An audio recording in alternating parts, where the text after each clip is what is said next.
আজকে শাসক দলের ছত্রছায়ায় থেকে সাধারণ মানুষের পকেট কেটে নিচ্ছে, লুট করে নিচ্ছে।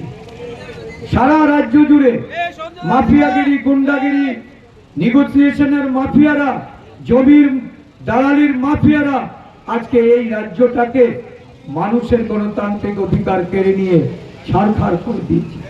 রাজ্যের মানুষ আতঙ্কিত। এই সংহতি পদযাত্রাকে বানচাল করার জন্য গভীর ষড়যন্ত্র চলছে।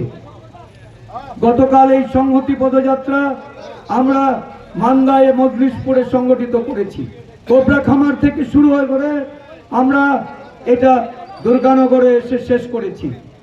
সেখান থেকে ফিরে যাওয়ার পথে মজলিশপুর যুব কংগ্রেস সভাপতিকে আক্রমণ করা হয়, তার বাইক পুড়িয়ে দিয়ে সেখানে উল্লাস করে এই রাষ্ট্রবাদী দলের যুব কর্মীরা আমাদের 3 জন কর্মীকে আক্রমণ করে আহত করেছে।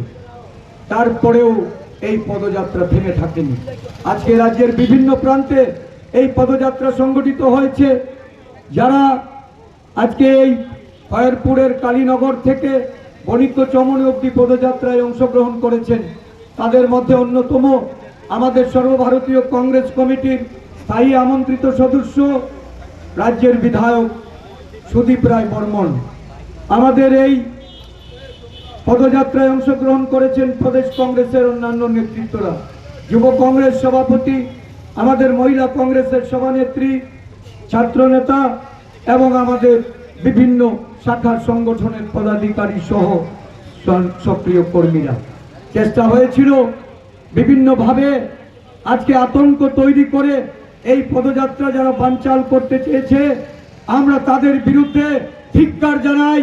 আমরা তাদের বিরুদ্ধে প্রতিরোধ করে তোলার জন্য সাধারণ মানুষের কাছে আহ্বান আমরা রাখছি যে এই রাজ্যটাকে, এই রাজ্যের শান্তির বাতাবরণ, সম্প্রীতির বাতাবরণ, এটাকে ধ্বংস করে দেওয়ার যে অপচেষ্টা চলছে তার বিরুদ্ধে আপনারা বেরিয়ে আসুন, প্রতিবাদ করুন।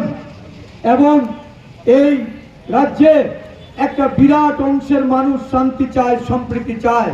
তাদেরকে দাবিয়ে রাখার জন্য এক শ্রেণীর মাসুলম্যান অর্থ বলে বলিবান হয়ে বাহুবলীরা এই রাজ্যটাকে অগণতান্ত্রিক ভাবে ক্ষমতা কুক্ষিগত করে রাখতে চায়। মানুষ ধীরে ধীরে সংগঠিত হচ্ছে, জাতীয় কংগ্রেস শক্তিশালী হচ্ছে। রাজ্যের শাসক দল, এই রাজ্যের প্রশাসন নির্বাক ভূমিকা নিয়ে এই বিভেদের রাজনীতি আজকে সারা রাজ্য জুড়ে ছড়িয়ে দেওয়ার একটা চেষ্টা শুরু করেছে। এই ষড়যন্ত্রের বিরুদ্ধে ভারতবর্ষের জাতীয় কংগ্রেসের ত্রিপুরা শাখা, ভারতবর্ষে যেমন এই জাতি বিদ্বেষ, বিভেদ এবং বিচ্ছিন্নতাবাদের যারা মদত করে রাজ্যটাকে, দেশটাকে বিভাজন টেনে দিতে চাইছে, তাদের বিরুদ্ধে লড়াইয়ে জাতীয় কংগ্রেসের নেতা রাহুল গান্ধী অবতীর্ণ হয়েছেন।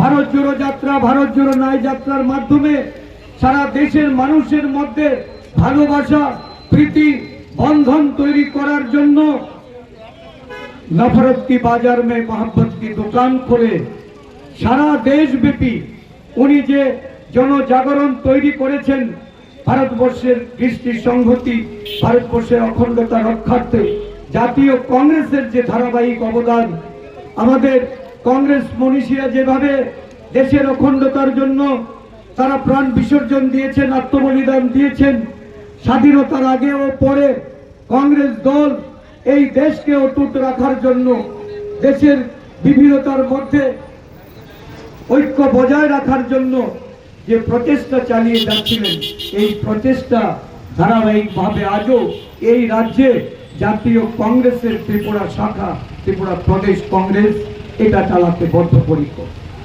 কেন আজকে আমাদের সংহতির জন্য বেরোতে হচ্ছে?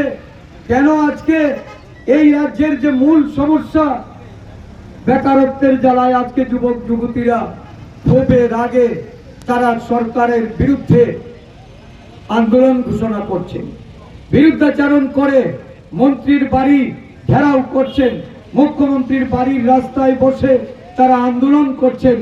একের পর এক ইন্টারভিউ নিয়ে যখন বেকারদের উপেক্ষিত করে চলেছে এই সরকার, প্রতিশ্রুতি খেলাপি এই সরকারের বিরুদ্ধে আজকে বেকার সমাজ গর্জে উঠেছে।